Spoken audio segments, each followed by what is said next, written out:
here. So for today's discussion, you're going to learn how to manage your own stress and implement coping strategies and mindfulness practices. We're also going to hear from two CMD parents themselves on their own experiences.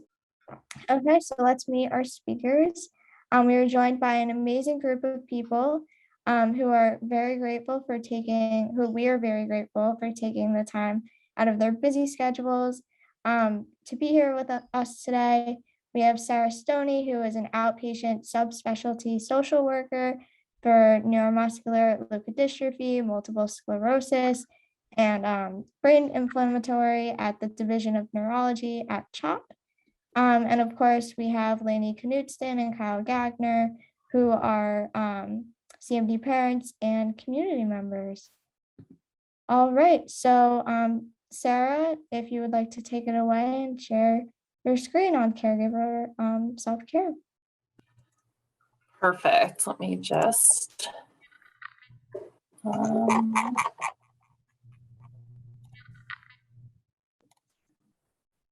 Okay, I think that's set up.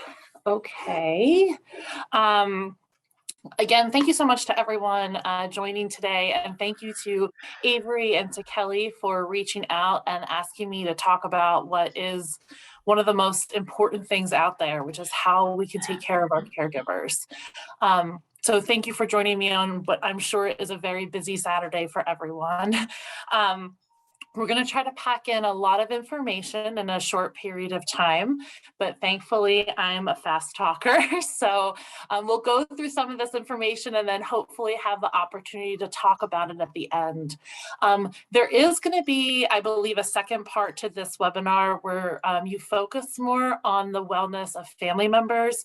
So for that reason, I'm only going to talk very briefly about sibling support and then kind of move and transition back to the role of the caregiver.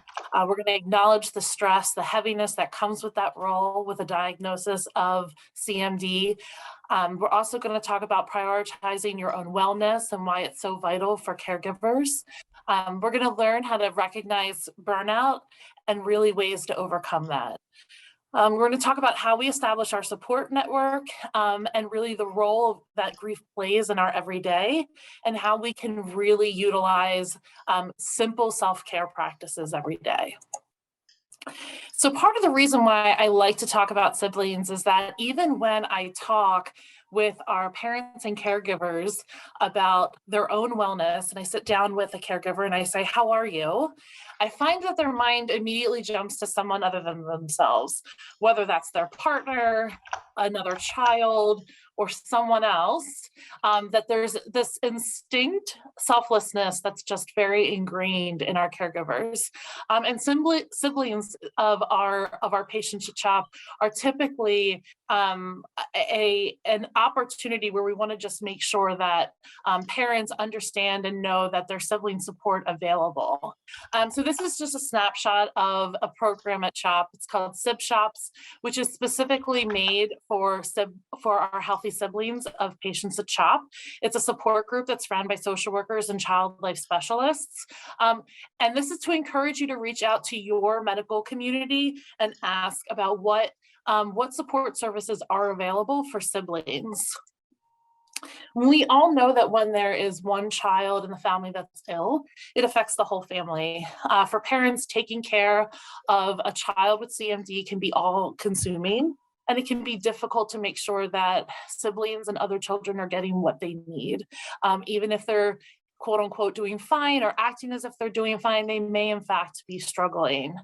Dr. Larissa Hirsch, has written about this extensively, sharing that as parents, our exhaustion, stress, and uncertainty about how to respond to the needs of other kids can leave us feeling guilty and drain our reserves and may tempt us to downplay or ignore the impact of a child's illness it may have on his or her brothers and sisters.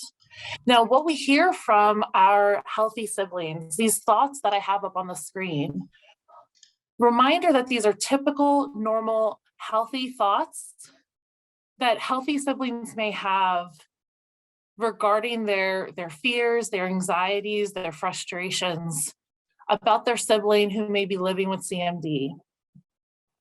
And I say that because these opportunities, questions and statements can be opportunities for anxiety or stress, but they could also be the start of really meaningful and impactful conversation. And it's important for caregivers to know that these thoughts that are occurring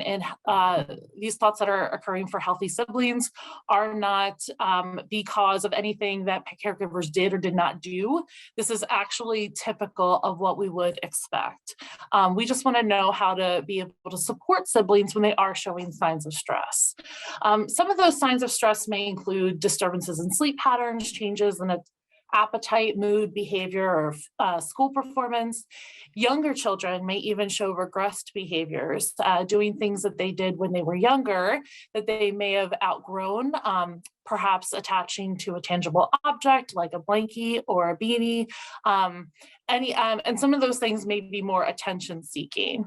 And even if you don't see these signs in your kids, you can be pretty sure that just the change in the routine and the observation of stress in other family members could in fact be causing them stress as well. And like I said, there's many ways that we can support our siblings. First and foremost, ask your medical team about sibling support. In most pediatric settings, there is a group of professionals called child life specialists, which are a group of master's level therapists that are trained to provide medical play and play therapy to siblings of our patients. They do so in very healthy, developmentally appropriate ways to help explain diagnoses and provide them with resources for coping. We also want to utilize sibling-specific resources. I have the logo for Beads of Courage, which is just one of many that exists out there that are specific activities for siblings of children that are being treated in the pediatric setting to be able to use to make them feel not just involved, but also present during their siblings' journey. Answer all and any question and encourage all and any questions. I can't say this one or stress this one enough. A lot of our kids want to protect their parents and caregivers. So the more you make it okay to ask questions and to share anxieties, the more then they'll be comfortable to do that. Allow them to participate in medical appointments and care. Allow them to ask questions to the doctor if they have them. And honestly, just don't stop talking, listening, or supporting. Understanding and making those conversations very normal, to ask questions when they have them or to share anxieties or stressors are best ways to create a very warm and welcoming environment for everyone else. Okay, we are going to be shifting gears from sibling support, moving more into caregiver support. So when we talk about caregivers, our caregivers get their support from a variety of different places. And some of that support is helpful and some of it's not. And sometimes when the support is not helpful or not exactly what you need, it can sometimes clog up the areas where we actually need to be fulfilled and we actually need to feel supportive. So I encourage you today to be as present and mindful as you can be on a Saturday, likely handling other kids, and with a very long to-do list, and I'm sure you're multitasking, but I just want to give you permission to be as present and as mindful as you can be for this time, so that hopefully we can learn from each other and then also engage in some great discussion. So we understand as medical providers that the family experience prior to making it to a neurologist's office is likely very, very long and frustrating. These are actual quotes from a qualitative study of parents whose children were eventually diagnosed with a variety of neuromuscular diseases, of what they were told prior to getting diagnosed. They told me he will grow out of it, he's just clumsy. The physician told me that his son didn't walk until 2 either, so that meant my child was okay. We didn't even know what to expect because they weren't clear about what they were testing for. They said she'll be fine, she's just a late developer. All of these are examples of how individuals that should be supporting us are actually invalidating the experience of learning that your child has a diagnosis and what can be done. And we understand that that's quite a long path and journey just to get to a diagnosis. We call it the diagnostic odyssey. And even so, we know that even before you're walking through our doors, you have been on a journey that's been filled with doubt and anxiety. This has led to mistrust with medical teams, anxiety, frustration, overloaded with information, and probably trying to scramble to get whatever information you can about what's going on in your child's life.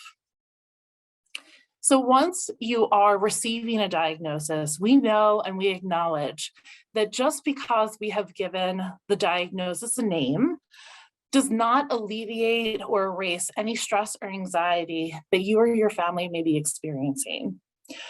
If there are families that are more newly diagnosed on the call today, I wanted to include some information about key things to think about around the time of receiving a diagnosis that may be helpful. As medical team members, we know and understand that this can be a very overwhelming time, and you are not expected to remember everything, or I should have wrote anything. I believe the actual statistic is that we anticipate that parents are probably absorbing about 10% of what we say, especially in the first couple of appointments, and that is okay.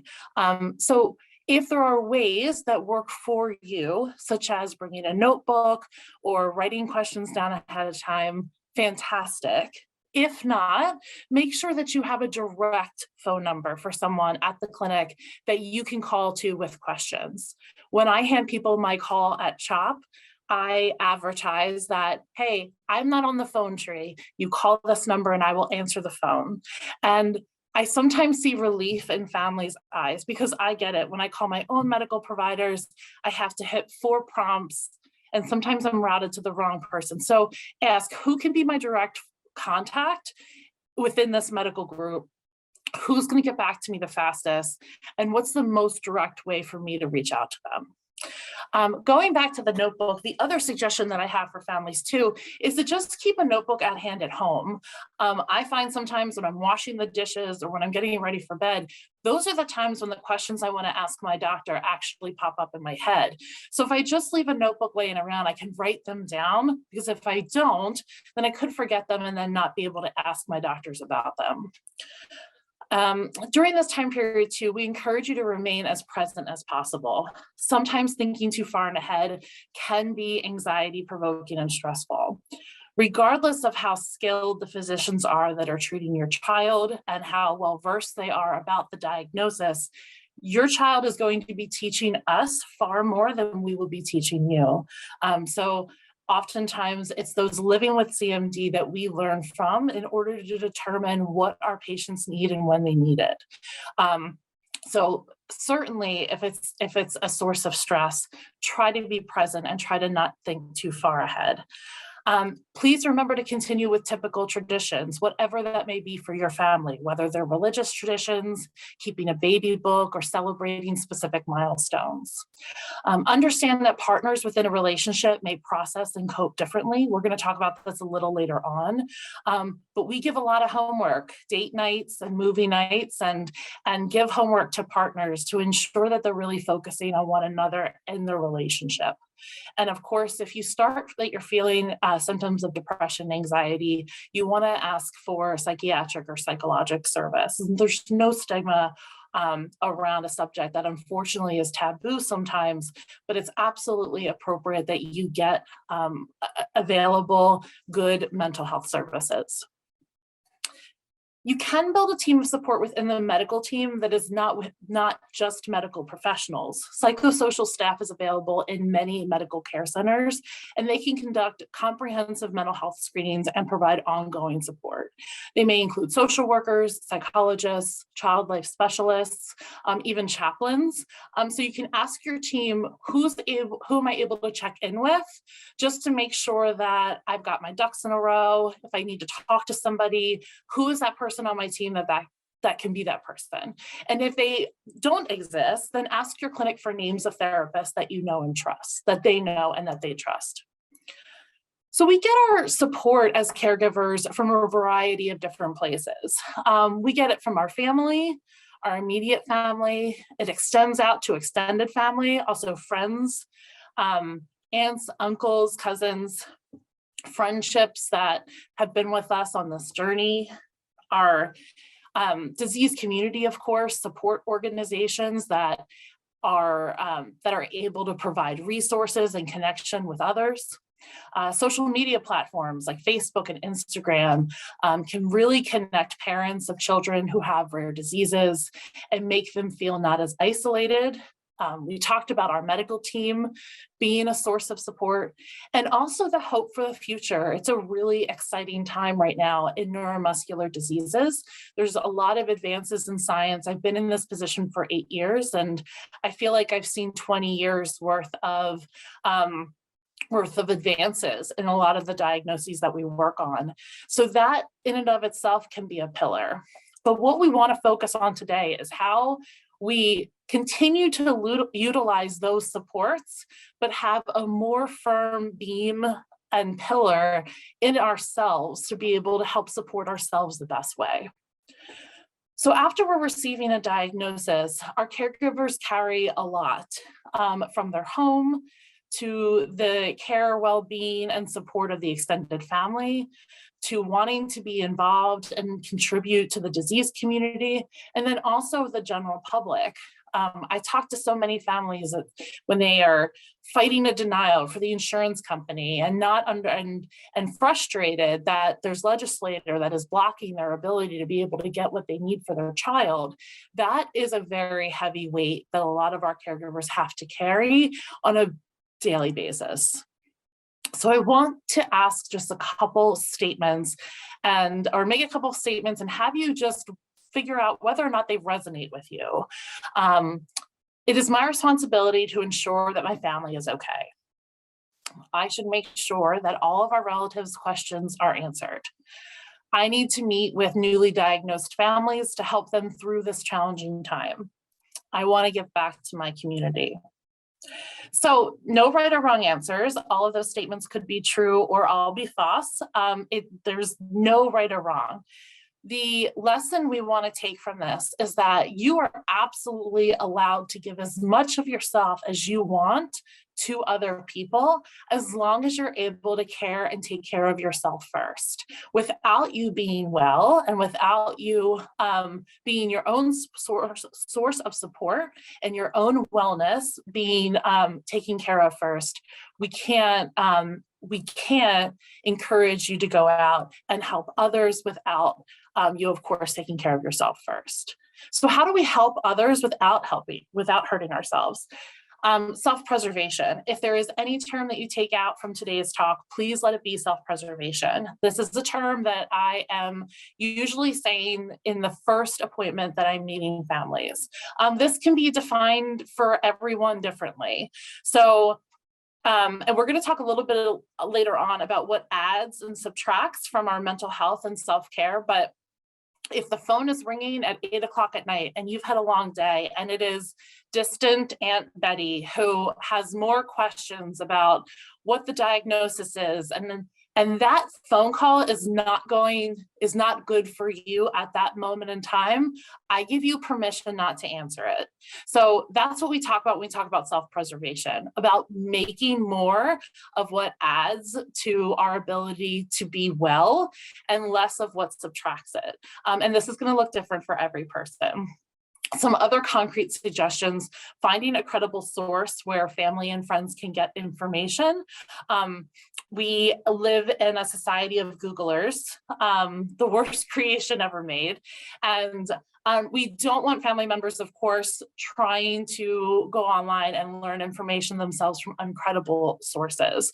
So it's always okay to give reliable social support sites such as Cure CMD or MDA or other resources that you know that family members can get credible information from. You can also have a family member who can help triage family questions and concerns. And if that person exists, let them take that off your plate.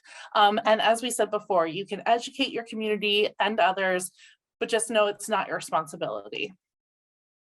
So when we're keeping up with the day-to-day of being a caregiver, they're managing a lot, their own general wellness, mental health, managing stress, caring for a child with CMD. There may be financial stressors, relationships, and then of course, personal interests. And if you think of this as like a deck of cards, these cards may be stacked differently day to day. The important thing is, of course, trying not to let any of these cards drop down and not get any attention at any point in time. And that's really difficult to do. And we acknowledge that.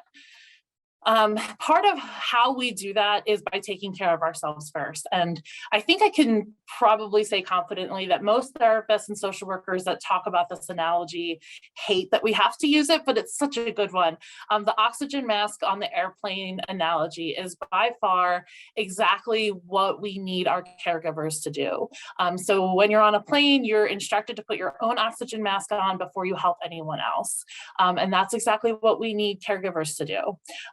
Unfortunately, caregivers are incredibly selfless, and they're very less likely than non-caregivers to practice preventative. They're less likely than non-caregivers to practice preventative healthcare and self-care behavior. Our caregivers often sacrifice their own wellness for others. And talking about self-care can seem redundant and frustrating. I personally dislike the term self-care. I think it kind of glorifies it and embellishes it and makes it seem like this unattainable place of zen that we're expecting people to be in. And that's not it at all. A lot of times when I'm talking to families about how they're doing, I stick to the basics. I want to know how you're sleeping, how you're eating, what are you doing from day to day or once a week that's something that's just for you or something that you enjoy. So self-care does not always look like spa trips. It can, but it does not always look like spa trips, and it does not always look like glamorous. It can be very basic techniques that we can use every single day to make ourselves feel better. And as we've already said multiple times, regardless of how redundant those conversations can be and how hard it may be, it's really an important part of your well-being and your role as a caregiver.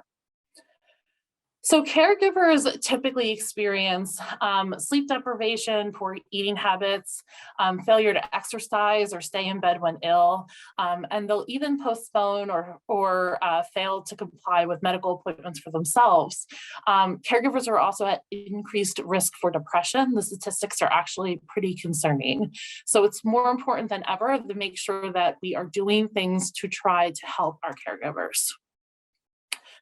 Burnout is also something that we are concerned about when it comes to parents that are also in the caregiver role. And burnout can look very different on different people. It can include withdrawal from friends, families, other loved ones, loss of interest in activities previously enjoyed, feeling irritable or hopeless, changes in appetite, weight, or both, changes in sleep patterns, and even getting sick more often. As I mentioned, burnout may look different on different people. So plan with a trusted friend or partner. As social workers at CHOP, we oftentimes, we talk about burnout a lot. And I know what burnout looks like for me when maybe my work is getting a little heavy and I'm not taking the best care of myself. And I have a plan so that when my coworkers start observing me, maybe not talking as much or maybe being a little bit more withdrawn, it's a good way for somebody who you really know and trust to kind of check in with you and say, hey, these are the things that I've noticed. What can we do to kind of start to turn this around? So these are some suggestions from the Cleveland Clinic about what to do about burnout or how to even prevent it. So they suggest finding someone you trust, such as a friend, coworker, or neighbor to talk to about your feelings and frustrations. Absolutely encourage that. Also know that it's okay to make that person a therapist if you feel as though it's appropriate. Set realistic goals, accept that you may need help with caregiving and turn to others with help with some tasks. Usually when families are trying to decide when is the right time to introduce home care, this is something that it's a very personal decision for families to decide when the caregiver roles will be assigned and whether that may include someone outside the house. But just know that it's possible when you set realistic goals and you know what you can do yourself and what you may need help with. Take advantage of respite care services, not just respite that may be available through your insurance company, but any type of respite, whether that is home care services or nonprofit organizations that can help provide some respite. Talk to your medical team about what respite opportunities may be available either through a charitable organization or through your insurance company. Take time for yourself, talk to a professional. Most therapists, social workers, and clergy are trained to counsel individuals dealing with a wide range of physical and emotional issues. Know your limits and be honest with yourself about your personal situation. Stay healthy, practice basics, eat, sleep, move.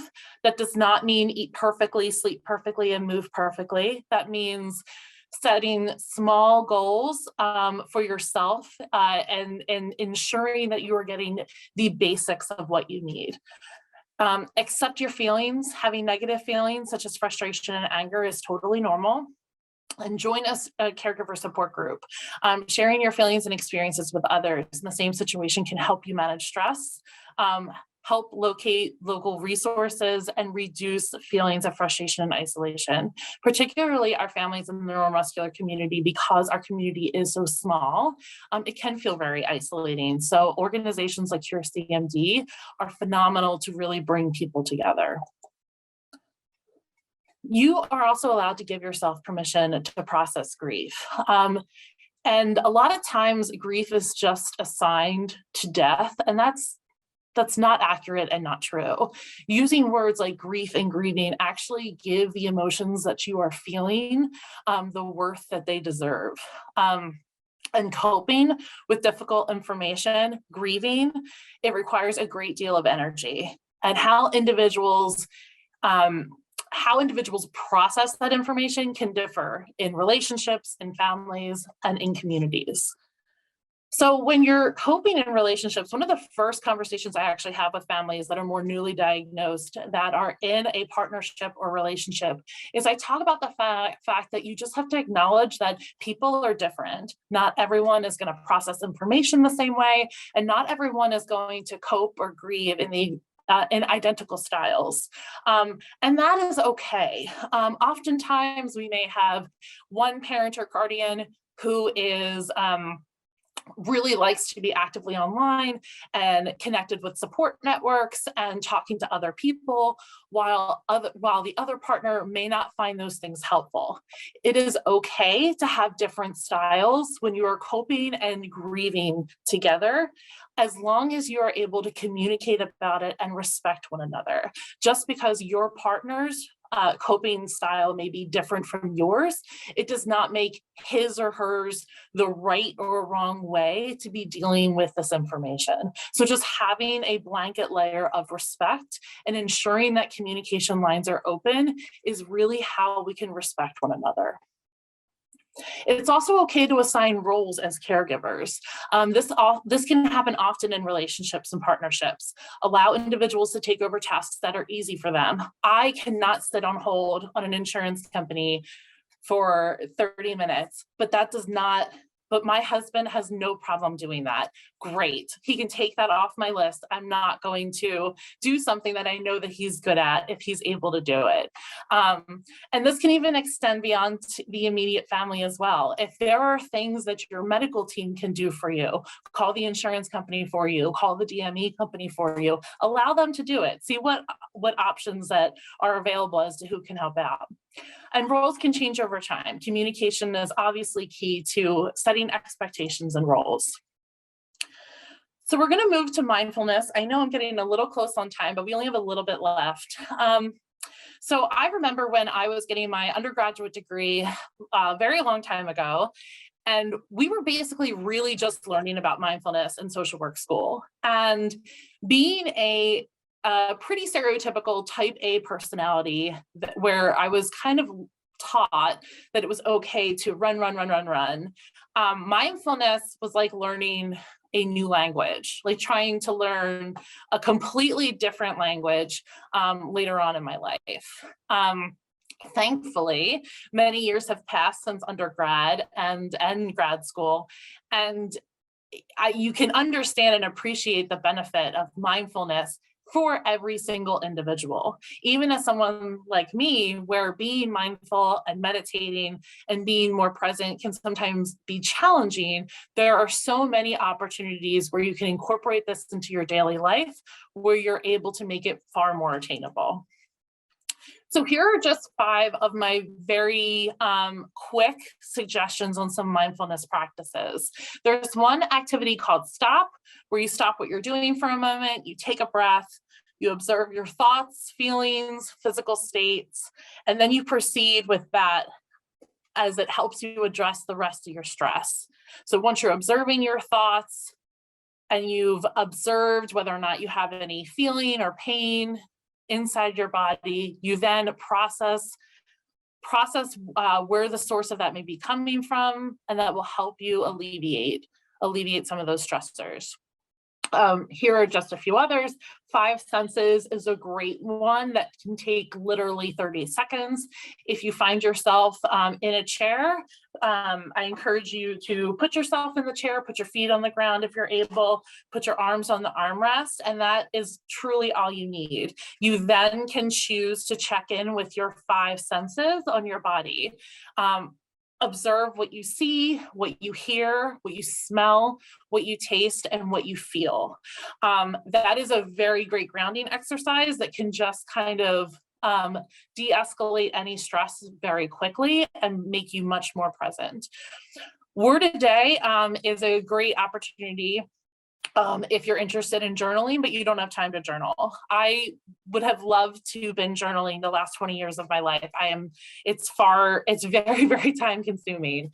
But word a day is actually pretty attainable. So keep a notebook at your bedside or before going to bed, just choose one word to describe your day. You can even doodle around it or draw, or just actually writing the word sometimes like gives it release.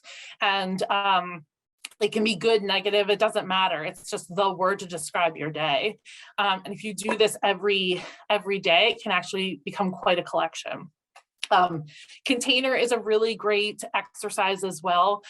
Container is an exercise that really allows your mind to physically entrust a box or container where you can leave your anxiety. This is like a guided can be a guided meditation. You can probably Google it and listen to it on YouTube. And I'm sure that there are areas where there are different videos that can help walk you through the process of container. It can help for developing skills for compartmentalization. And then gratitude, recording a daily gratitude, either at the beginning or end of the day, can be very useful mindful technique. This is great to help people remain present and positive. And I believe mindfulness on the go. Again, I really struggle with finding time to look like this woman and meditate from day to day. Mindfulness does not have to be what you're seeing there on the screen. It can be how you plan out your day and involved with technology. So I have a paper planner. And every single morning I may write down, today I want to do, I want to feel, I want to listen to, and that's kind of how I plan my day. So I may know what podcast I'm listening to, I may know how I want to feel that day, and I may write down what I'm gracious for that day. There's also a ton of apps, and thanks to the pandemic, there's actually a lot of them have either free subscription or low-cost membership that you can get on your download on your smartphone. There's also YouTube videos on mindfulness.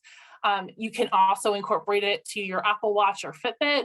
They can have a 1-minute breathing exercise that is kind of controlled all by the exercises on your watch. All of this to say that there are so many different ways that you can customize mindfulness and plans that work just for you. So we're wrapping up here. I'm just going back to what I had said earlier about simplifying a healthy mind. If you think about taking your care of yourself like a math problem, think about what in your life is replenishing and depleting your energy. What's replenishing your self-worth? What's depleting it? And what's the positive perspective? Think about your relationships, your job, your food that you eat, the sleep you're able to get. What out of those are adding and subtracting from your life? And it may be easier to identify what's wrong, what's doing the subtracting. And this is also not to say that you should eradicate everything out of your life that brings you stress. It's just about balancing. Embracing even small amounts of positivity can be challenging, but it's very, very effective. So going back to Aunt Betty, I think I gave her name, calling at 8 p.m. tonight, or 8 p.m. at night when you've had a stressful day, and if that call is not going to replenish what may be already a really depleted tank of energy, I give you permission to be able to silence that call for now. You can silence that call and you can always call later. Just be mindful of what brings you and takes away energy. So I am in no way, shape, or form any type of expert on health practices. And I can truly say that I don't think that there are many people are. People can tell you to meditate, listen to music, read, speak to a therapist, carve out time to be alone. But the reality is, it is nearly impossible to be able to do all of the things that people tell us we should be doing. So if you can pull anything out of this, please just remember and mindful that there is power in your breath. To just take a deep breath. Taking 3 deep breaths can decrease your blood pressure, can decrease your heart rate, and can help you just refocus and reframe. So super quick exercise, since we're over time, just going to take a moment. I want you to think about one thing about yourself, not your family, not your partner, one thing about yourself, an activity, a skill, or an interest that you enjoy. And what is one small way you can visit that today? Is it picking up the book that's on the shelf that's been there that you've wanted to read, even if it's 10 minutes? Is it going for a walk? Is it planning something? I encourage you to find one small way to just visit that today. Doesn't mean you have to do it. It doesn't mean you have to do it immediately. Just give yourself permission to spend some time with that today. So please take away from this that our energy is contagious. Personal, emotional, and physical wellness can improve our roles in other areas of our life. And as caregivers, positivity, gratitude is really the foundation of taking steps toward wellness. And by all means, your wellness must take priority over all else. I have to say thank you to my entire team at the Neuromuscular Program at CHOP. I wouldn't be able to do the really awesome work that I get to do every single day without all of these brilliant and awesome people. And of course, to all of our amazing neuromuscular families. Okay, thank you very much. I will go ahead and stop sharing. Great, thank you so much, Sarah. Remember that if you have any questions for Sarah, please be sure to either put them in the Q&A portal and we'll get to them at the end, or we'll just be giving access to everybody to unmute or turn your camera on, so you can ask your questions personally, and we can have a discussion. So yeah, and now we will be hearing from 2 of our CMD community member parents who are going to speak on their experiences in terms of making sure they undertake good self-care in their own lives. So the floor is yours, and it would be great to hear about your personal connection to the neuromuscular space, how you've coped as a caregiver, what you found in your daily life works best for you, and any other connections or tips you can offer from your experience. So Lani, would you like to start us off? Sure, I'd love to. Well, I certainly am not an expert at this. However, my oldest is 14, and he was diagnosed with CMD. Well, we had several diagnoses, but we've known since he was born that there was an issue. And so I have at least some experience. So no expertise, but experience. So I'm Lani KNUTSON. I have two boys who are affected by CMD, specifically the subtype Selenon. We have no other children, so we only have affected children. So the sibling perspective is not something I can offer, but my husband and I started noticing some issues with our youngest when he was 4 months old, and it took a long time to get to a diagnosis. We didn't get a genetic diagnosis until our oldest was 8 years old. So that long diagnostic odyssey is definitely something that we traveled. You know, in those early days, we got a clinical diagnosis for our oldest when he was 2.5. I was pregnant with our youngest. And, you know, it was very overwhelming. I didn't remember anything from that day when we received the clinical diagnosis. All I could think about was I heard genetic, and I felt the baby in my belly moving, and I thought, oh gosh, you know, what does this mean for our unborn child? And you know, it brought a lot of grief. It brought a lot of panic, anxiety. I felt like very reactionary. Everything I did was, you know, just a response to what we were being told. Our story is complicated by the fact that I also have anxiety and depression, and I've had that all my life and has been in various states of treatment. I was in denial for a long time that I even had this issue. So that added to my feelings of panic and anxiety because it was fueled by my untreated mental illness. I also had a pretty rough pregnancy with our second son. I found out there's a thing called antepartum depression.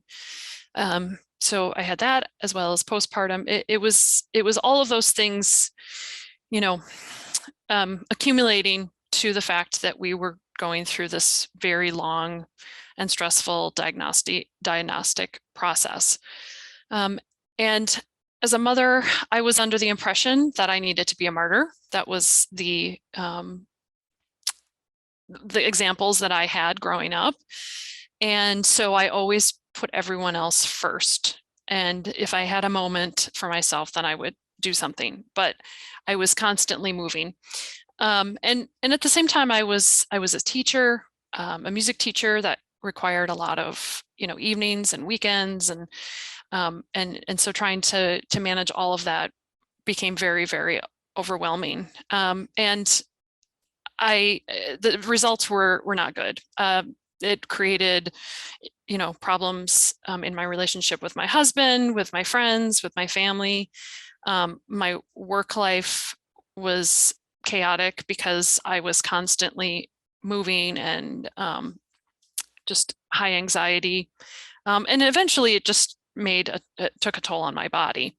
Or in my early days when I was studying music, and was a young music teacher, I would go up to the performance date and then crash afterwards and take a few days to sleep and nap. Well, once I became a parent, that was no longer possible to recover. And so I was just always moving at 100 miles an hour. And so slowly, very slowly, started to realize all the things that Sarah talked about, that I was experiencing grief, that I was experiencing anxiety, and that I needed to do something about it. One of the first things we did when we found out that the boys had CMD was connecting with this community. And that was a lifeline for us because we felt less alone. Even if we didn't talk to anybody every day, I knew I had a group that would understand exactly what I was going through. Another thing that we did as a family is we created an annual fundraiser to raise money for research because both my husband and I just felt like we wanted to do something. And I know that that's not possible for everybody, and it's not something that you even have the capacity to do at certain times. But for us at that time, that's something we wanted to do. And it became more than just a fundraiser. It became a way to rally our community, our friends, our family, our faith community, and for them to understand what we were going through in our journey.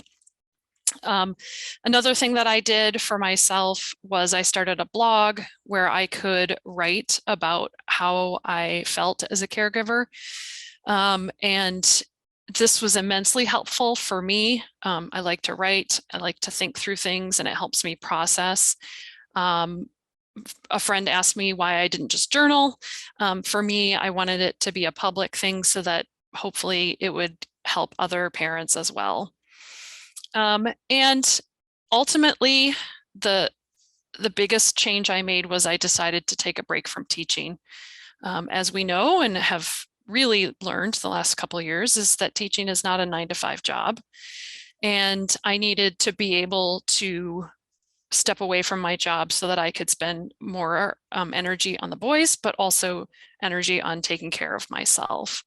And so I decided to just take a job where I could show up, punch a card, and leave. And it ended up being very meaningful work, but it was a much more, it created more time for me to take care of myself as well.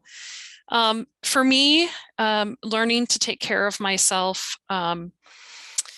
has been a constant process. In terms of my own mental illness, I now have that fairly treated with therapy and medication, and that's what's worked for me. I have done many of the things that Sarah mentioned. I now have the Calm app on my phone that I use. They have short little breathing exercises that I'll do if I need it, meditation. I started doing yoga while we were in lockdown because I just needed to escape or have a mental break from everything that was going on. And walking outside and nature and all of those things are always things that have filled me. And they don't, some of these things only take a few minutes a day, but it's reminding myself that I need to take care of myself. I need to step back. I need to take that time. And again, reading, writing, all of those things were things that helped me. Again, sometimes these things work for me and some days they don't. I've tried new things. I've tried lots of different things. And I just try to remind myself that I'm not a failure if my self-care techniques don't work one day, that I can just try something else. And maybe tomorrow it'll work and maybe it won't. And maybe we need to find something new or change the pattern. But that I remember to do those things. And one thing, I'll end with one little story. Last summer, our oldest had spinal fusion surgery, which many of us experience. And part of the protocol at our children's hospital is that our son saw a health psychologist prior to the surgery. And I was part of, the parents are part of that process. And so we went through a lot of different things, but at the last appointment, the health psychologist gave me some advice, and it was, you're okay to walk away from your son, even if he needs you. And I thought it was crazy. Sounds so crazy to me. I'm like, how can I leave him? He needs me. And being in the hospital, I realized that, he was in good hands in the ICU and that the nurses were taking care of him. And if I needed to just walk away and take a breath, everything was going to be fine. Now, I understand in some situations you don't have that option because you need to keep your child safe. But in that situation, he was right. I could go away, take a few deep breaths, go to the bathroom, just take care of some of those needs, and everything was okay. And another thing that one last thing that I've learned is that when we have those big procedures coming up, I need to build in to that time after for time for me to recover, whatever that means, because I'm going to be tired and emotional and all of those things. And so, just some little things that I've learned on my way. Again, it's a trial and error every single day. But I encourage you to just take those moments because it can make a huge, huge difference. And at that, I'll turn it over to Kyle. Hey, my response would be yes, yes, yes, yes, yes, yes, yes, also, and yes, all of the things. It has been very well covered so far. I'm not sure what I will add. I will just simply share our experience. My name is Kyle. I'm married to Melissa, who's unseen at the current moment, but real close to me. We have 4 children. We live in North Dakota. One of our children is affected with CMD. His name is Levi. He has LMNA related congenital muscular dystrophy, which when I say that to most people, they just give me the glaze. You guys all get it, so I won't explain. He is 8 years old. We found out about his diagnosis before his first birthday, so we've been dealing with this for 7 years. Sarah, bravo, you did a brilliant job in presenting all of the material, and this is the classic drinking from a fire hose. Like, that's all good water that should be consumed, but most of it's going to just splash over you. So I'm glad this is recorded to be able to go back and listen to a lot of that advice and counsel. And then Lani, same, all of the same things. Really wonderful, brilliant insights. So I won't probably add anything new, but I will just share some of the things we've done. Respite care has been massively significant to us. We live in the greatest state in the union, in my opinion, in North Dakota, and North Dakota has a great respite care provided for Levi. And so we actually are able to, through that state aid, pay respite providers. But even if we couldn't, we've got people around us that come and help on a regular basis, and that's massive. Even if we just get away for a meal, Melissa and I can just step out and have a meal together and not have that constant care present to be able to have nothing is wonderful. Sometimes we'll get away like we today, right now, exactly. Actually, in this moment, we are on a date. That's why she's close, but not here. So being able to get away for a date and just spend a night together, it's huge if it can be done. However it can be done, respite care in that time away is significant. I'm certainly aware of the fact that my wife is the primary caregiver and I am the dad, and she has a lot of the responsibilities of caring for Levi's daily needs. And so my perspective perhaps is a little different in that I'm like the other guy, I'm the spouse. And so I don't provide the daily care. And so coming home and recognizing when Melissa needs to step out, and so then I step in, and the daily tasks can be challenging. And so stepping into those challenges to allow her some space, that's important, but also hard. I screw up a lot. If you think I'm a good guy, just come and watch our webcam or our the cam that's in Levi's room at night, because sometimes I get really upset because I don't like getting woke up every night, but it happens. Those are just the things, and you deal with it. I think another piece of advice is just to give yourself space and tell yourself it's okay when you goof up. You need to give yourself grace, because you won't get it right, guaranteed, unless you're perfect. I'd like to know your secret, but I doubt that you are, because we all screw up. And so giving yourself grace is helpful, because otherwise you'd beat yourself up because you feel bad. I do. I think, how can I possibly be upset at my child who does not have the opportunity to help himself? How stupid. But you learn from those moments and you try not to do that again the next time, but you got to give yourself grace. Celebrate the wins when things go well, really, and lean into those and celebrate those moments, because that helps when the next challenge comes up, just reminds you of that there are wins as well. The sibling care. So we have 3 other non-affected kiddos, and we try to set aside time for them, one-on-one time with them, because of course, most of the time gets consumed with caring for an affected individual. So we try to give them some individual time. We try, though, it's a delicate balance because you don't want to separate it so much that there is the unaffected time and the affected time, where we want to kind of still keep it meshed because we're a family. So we don't want to make it so much where, okay, we're going to give you the normal time and then we're going to have family time with Levi. But it's still important that we give them their opportunities to do their thing. So we also have a blog, per se. We have a public facing organization that we've started to help raise awareness, raise funds, and then really just communicate with the outside world. And that transparency that we've had, we're pretty honest on that through that organization, is actually quite healing as well. Melissa, my wife, does a lot of the writing. I do some of the writing. Hers is way better. But sharing those thoughts and then getting some feedback from the bigger community, the world, the internet, is mostly good and quite healing and quite helpful. So yeah, I guess in summary, I could go on for days and days and days. I love to talk, but all of this is great advice and just simple awareness of the fact that there is a mental health component to dealing with this. Among all the other crap we got to think about that mental health piece and be aware of the fact that caring for your mental health is important. And then watch this webinar to remember all of the important things. Okay, thank you, Kyle and Lani. That was very informative, and I do, oh, what happened? Okay.